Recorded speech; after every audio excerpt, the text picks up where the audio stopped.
भयंकर स्थिति पश्चिम ओडिशा रे निया बत्सा अति भीषण गुळुगुळी छटपट उपकूल अंचल 3 दिन जाए निस्तार नाही एमिति कलबल हेबाकू पड़िबो। ओडिशा को फेरिछि प्रचंड ग्रीष्म प्रवाह। 3 सहर रे तापमात्रा 45 डिग्री सेल्सियस डेइछि। बौद्ध तापमात्रा 45.9 डिग्री पहुंचीथिबा बेली सोनपुर 45.3 डिग्री, टिटिलागढ़ 45 डिग्री रे भाजी होई जाइछि। झारसुगुड़ा, संबलपुर, बलांगीर और भवानीपाटना तापमात्रा 44 डिग्री टपिछि। केवल तापमात्रा नुहे वायुमंडल में आर्द्रता परिमाण एते बढ़ी जाइछि जे भीषण गुळुगुळी अणनिश्वासी करी पकाउछि। झाळनाळ सारा उपकूल ओडिशा तापमात्रा 40 डिग्री सेल्सियस तले रहिछि। मात्र गुळुगुळी एते जे जीवन चलीगला भली लागुछि। मंगलवार अपराह्न 2:30 बेले भुवनेश्वर तापमात्रा 39.4 डिग्री सेल्सियस और आर्द्रता थिला 63%। ताती और गुळुगुळी को मिसाई हिट इंडेक्स रेकर्ड कहूछि दिन 2:30 बेले राजधानीवासी 63 डिग्री सेल्सियस भली ताती अनुभव करुथिले।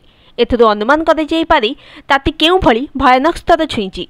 हिट इंडेक्स हिसाब रे दिन 2:30 बेले बालेश्वर 58 डिग्री सेल्सियस, चांदवाली 58, संबलपुर 57, पुरी, गोपालपुर और हीराकुद 54, झारसुगुड़ा 52, पारादीप 51, राउरकेला 50 और केन्दुझर 49 डिग्री भली ताती सिझुथिले लोके। चिंतार विषय है पश्चिमर उपकूल जाए दिन सहित राति भी असह्य होउछि ग्रीष्मर ज्वाला। राति तापमात्रा भुवनेश्वर 29.6 डिग्री थिबा बेले टिटिलागढ़ 31, हीराकुद 30.4, संबलपुर 30.1, अनेक स्थान राति तापमात्रा 27 तो 28 डिग्री सेल्सियस रहुछि।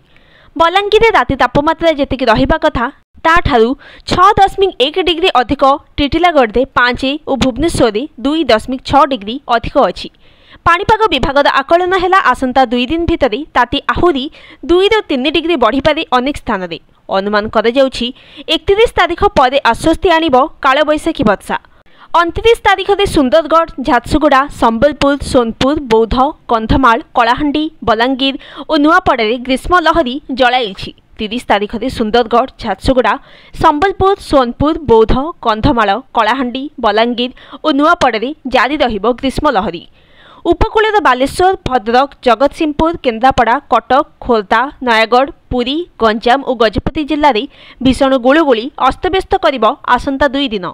एथिपई उपरोक्त समस्त जिलापालंकु एसआरसी कार्यालय पक्षरु निर्देश दिया जाइछि जे अंशुघात मुकाबिला पई आवश्यक पदक्षेप ग्रहण करिबाकू। 31 और 1 जून रे उत्तर और दक्षिण ओडिशार विभिन्न स्थान में कालबैशाखी संभावना अछि। यह प्रभाव रे 40 ରୁ 50 किलोमीटर बेगर पवन सहित धूली झड़ और वर्षा होई पारे। कालबैशाखी हेले ही ताती और गुळुगुळी बड़ आश्वस्ति मिलिबो। पाणीपाग विभाग वैज्ञानिक उमाशंकर दास कहवा अनुसार दिन तापमात्रा सहित उष्म राति और गुळुगुळी जोगु असह्य होईछि ग्रीष्म प्रवाह। निस्तार मिलिबाकू आहुरी 2-3 दिन अपेक्षा करिबाकू पड़ी पारे। 31 पर स्थिति सुधार आसीपारे। एजावत राज्य में अंशुघात 1219 जन आक्रांत होइछन्ति। सेथरु एजावत 4 जनकर मृत्यु होइतिबा सरकार स्पष्ट करिछन्ति। Bureau report, news today.